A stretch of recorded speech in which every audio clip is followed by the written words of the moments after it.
Hi, this is Alex from Beach Hill Garage. On offer we've got this lovely looking MGB Roadster. It's 1978 model.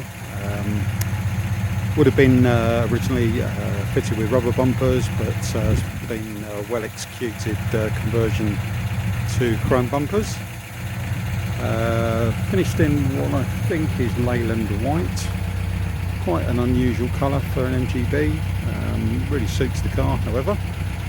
Car's sat on these period looking mini light style alloy wheels, all in good condition. Tyres are in great condition as well. Car's clearly been restored at some point in the past. Been all round the bodywork.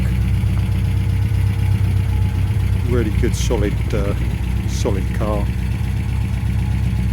Car has been through the workshop and been given a clean bill of health.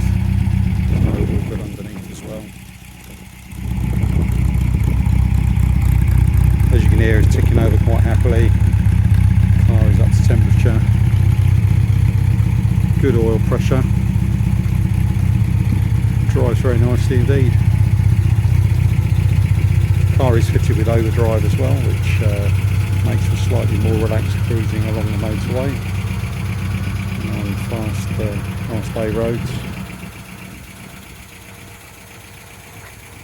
Just to mention, there is some minor micro blistering on the paint, but overall the presentation is still very good. Seats have been retrimmed. Looks like vinyl, might be leather, but probably vinyl. Piped in white, which suits the car. Hood is in good order as well. Rear back window, no splits. Fitted with period looking wood rim steering wheel. See oil pressure just about 50 psi, tick over. Car is up to temperature, cooling fan is on. Showing 89,000 miles. Not warranted, don't know whether that's correct or not. Condition of the car suggests it might be. So there you have it. Overall, a really nice tidy example. Excellent entry into classic car ownership and really good value for money. Any questions at all, please do get in contact with us at Beach Hill Garage. Thanks for watching.